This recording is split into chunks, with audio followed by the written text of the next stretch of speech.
Hi friends, అందరికీ నమస్కారం. ఈరోజు మనం వన్ ఆపర్చునిటీలో విత్డ్రా ఎలా చేసుకోవాలి, అలాగే వైరల్ పేలో రిజిస్ట్రేషన్ ఎలాగా చేసుకోవాలనేది తెలుసుకుందామండి. అప్లికేషన్లోకి వెళ్ళగానే చూడండి, పైన 16 రూపాయలు వచ్చినట్టు చూపెడుతుంది కదా. నాకు అమౌంట్ని ఎలా విత్డ్రా చేసుకోవాలనేది చూద్దామండి. అలాగే వైరల్ పే అనేది ఏంటి, దాన్ని ఎలా రిజిస్ట్రేషన్ చేసుకోవాలో కూడా చూద్దాము రండి. మొత్తం రిజిస్ట్రేషన్ చేసుకోవడానికి అప్లికేషన్ అవైలబుల్గా లేదండి. అప్లికేషన్లో చిన్న చిన్న చేంజెస్ వల్ల అప్లికేషన్ ఇంకా వదలలేదు. ప్రస్తుతానికైతే మనం క్రోమ్లోనే రిజిస్ట్రేషన్ చేసుకోవాలి. అది ఎలాగో తెలుసుకుందాం. ముందుగా క్రోమ్ ఓపెన్ చేయండి. క్రోమ్లో వైరల్ పే అని టైప్ చేస్తే మీకు వెబ్సైట్ ఓపెన్ అవుతుంది. వెబ్సైట్లోకి ఓపెన్ చేయండి. వెబ్సైట్ ఓపెన్ అవ్వగానే మీకు పైన 3 లైన్స్ కనబడుతున్నాయి కదా, దాని మీద క్లిక్ చేయండి. దాని మీద క్లిక్ చేసుకోగానే రిజిస్ట్రేషన్ ఉంది కదా, సైనింగ్ మీద కానీ రిజిస్ట్రేషన్ మీద కానీ సైనింగ్ మీద క్లిక్ చేసుకోండి. సైన్ మీద క్లిక్ చేయగానే ఇక్కడ మీకు క్రియేట్ అనే అకౌంట్ ఉంది కదా, దాని మీద క్లిక్ చేయండి. మొదటగా మీ పేరు ఇవ్వండి. తర్వాత సెకండ్లో కూడా మీ సెకండ్ పేరు ఏమైనా ఉంటే ఇవ్వండి. ఇక్కడ మీ మొబైల్ నెంబర్ ఏదైతే వన్ ఆపర్చునిటీకి ఇచ్చారో ఆ మొబైల్ నెంబర్ ఇవ్వాలి. అలాగే దానికి సంబంధించిన ఈమెయిల్ అయితే ఇచ్చారో, వన్ ఆపర్చునిటీకి సంబంధించిన ఈమెయిల్ అయితే ఇచ్చారో ఆ మెయిలే టైప్ చేయాలండి. కింద యూజర్ టైప్లో కస్టమర్ అని ఎంటర్ చేయాలి.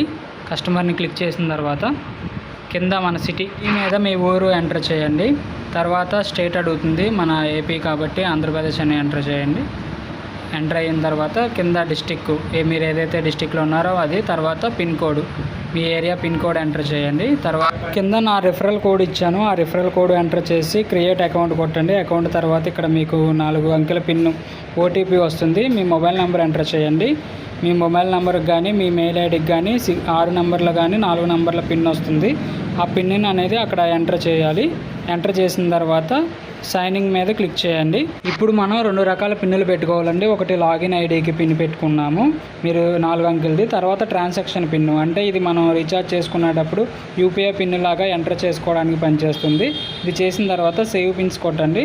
సేవ్ పిన్ క్లిక్ అయిన తర్వాత అప్లికేషన్లో కంప్లీట్ ప్రాసెస్ అవుతుంది.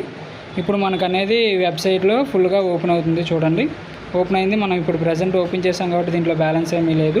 రీఛార్జ్ కింద అనేవి ఇంకా వస్తున్నాయి. ప్రస్తుతానికైతే రీఛార్జ్ ఆప్షన్ అనేది ఉందండి. ఇక్కడ వ్యాలెట్ బ్యాలెన్స్ ఉంది కదా, మనం వన్ ఆపర్చునిటీలో కనబడిన డబ్బులు విత్డ్రా చేస్తే ఈ వ్యాలెట్ బ్యాలెన్స్లోకి వస్తుందండి. ఈ వ్యాలెట్ బ్యాలెన్స్ ద్వారా మనం రీఛార్జ్ చేసుకోవచ్చు.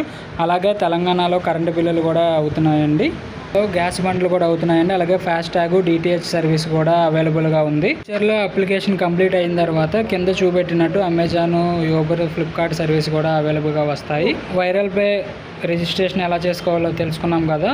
ఇప్పుడు వన్ ఆపర్చునిటీలో విత్డ్రా ఎలా పెట్టుకోవాలనేది తెలుసుకుందాం కూడా రండి. వన్ ఆపర్చునిటీ అప్లికేషన్ ఓపెన్ చేసి కాయిన్స్ మీద క్లిక్ చేయగానే మీకు బ్యాలెన్స్ ఎంత ఉందో చూపెడుతుందండి. అక్కడ విత్డ్రా అనేది సెలెక్ట్ చేసుకోవాలి.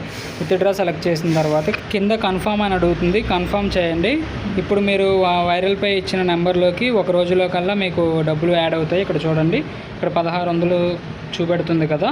నేను కన్ఫర్మ్ చేసిన తర్వాత మళ్ళీ బ్యాక్ వచ్చి లోపలికి ఎంటర్ అవుతే 600 చూపెడుతున్నాయి, అంటే 1000. నేను 10 రూపీస్ విత్డ్రా పెట్టాను కదా, చూసుకోండి. ఒక రోజు తర్వాత ఇక్కడ కింద మీకు విత్డ్రా హిస్టరీ కూడా చూపెడుతుంది. ఆపర్చునిటీలోకి వైరల్ పేలోకి ఒకే నెంబరు, ఒకే మెయిల్ ఐడి ఇవ్వాలండి, అది గుర్తుపెట్టుకోండి. ఈ వీడియో కనుక మీకు నచ్చినట్లయితే లైక్ చేయండి, షేర్ చేయండి, నా ఛానల్ని సబ్స్క్రైబ్ చేసుకోండి.